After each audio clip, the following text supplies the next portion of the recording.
सभी प्रवेशित छात्रों का स्वागत है।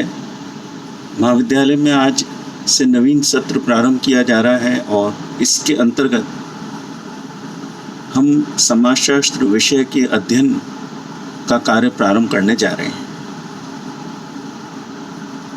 समाजशास्त्र एक नवीन विषय है और प्राय प्रथम वर्ष के प्रवेशित छात्रों के पास पूर्व की कक्षा अर्थात 12वीं कक्षा में यह विषय नहीं होता।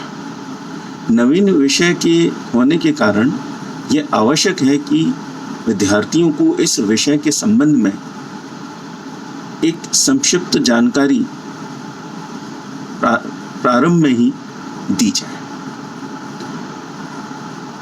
जैसा हम जानते हैं कि समाज में बहुत सारे विषय हैं जो समाज का अध्ययन करते हैं, चाहे वो राजनीतिक विज्ञान हो, अर्थशास्त्र हो, चाहे वो इतिहास हो।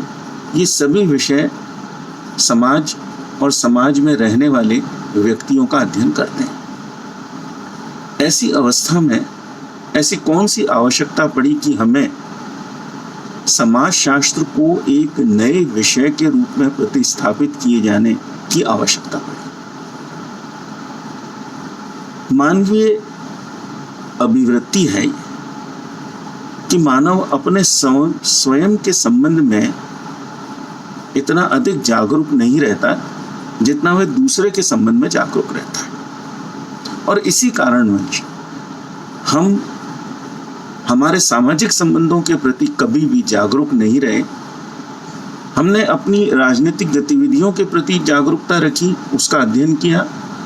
हमने अपनी आर्थिक गतिविधियों के प्रति जागरूकता रखी, उसका अध्ययन किया।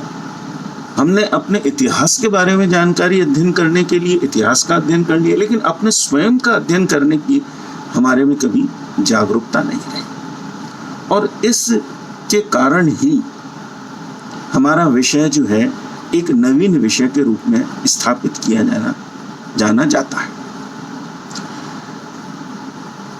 ऐसा नहीं कि समाज का अध्ययन पूर्व में नहीं किया जा रहा हो। भारतीय समाज में मनु और कौटिल्य द्वारा समाज और सामाजिक संबंधों के विषय में बहुत विस्तृत रूप से लिखा गया, लेकिन एक विषय की वैज्ञानिक परिप्रेक्ष्य में अध्ययन करने का कार्य प्रारंभ किया सन 1838 में अगस्त कॉम्टे ने। अगस्त कॉम्टे ने समाज शास्त्र शब्द की व्युत्पत्ति की। इससे पहले उन्होंने सामाजिक भौतिकी के रूप में इस शब्द को स्थापित करने का प्रयत्न किया था, परंतु इस शब्द की वैज्ञानिक मान्यता और एक सार्वभौमिक रूप से इस विषय को एक शब्द रूप दिया जाने का कार्य सन 1838 में अगस्त कॉम्टे ने किया। उन्होंने सर्वप्रथम समाज में प्रत्यक्षवाद के माध्यम से वैज्ञानिक अध्ययन किए जाने पर बल दिया। प्रत्यक्षवाद अर्थात जो कुछ भी प्रत्यक्ष है उसके आधार पर अध्ययन किया जाए, और इसी के अंतर्गत अध्ययन प्रारंभ किए जाने लगे। हर्बर्ट स्पेंसर इसमें आते हैं, लेकिन वैज्ञानिक रूप से विषय को पूर्ण समृद्धता देने का कार्य किया इमाइल दुर्खिम ने। उन्होंने प्रत्यक्षवाद को ही आगे बढ़ाया। जहां कॉम्टे ने समाजशास्त्र को एक तरीके से तत्व मीमांसा से जोड़ा, यानी कि फिलोसॉफिकल टच से जोड़ा, और उस अध्यात्म के आधार पर, उस दर्शन के आधार पर उन्होंने समाजशास्त्र विषय को वैज्ञानिक आधार पर अध्ययन करने का एक रास्ता सिखाया।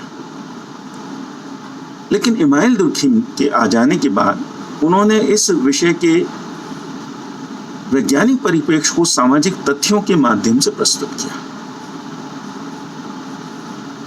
इमाइल दुर्खिम का मानना था कि व्यक्ति की पहचान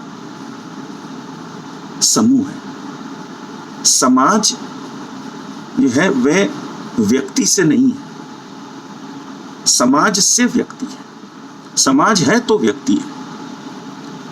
और इसी आधार पर उन्होंने अपनी बात को प्रारंभ किया।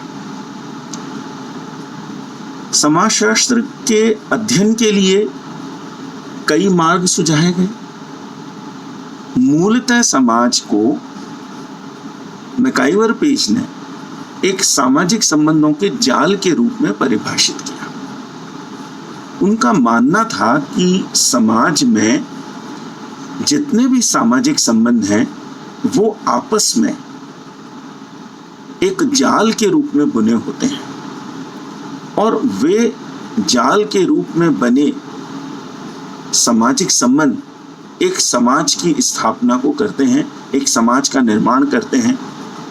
अगर हम सामाजिक संबंधों का अध्ययन कर लें तो हम समाज का अध्ययन कर लेंगे। और इसी विचार के आधार पर उन्होंने अपने विषय को आगे बढ़ाया।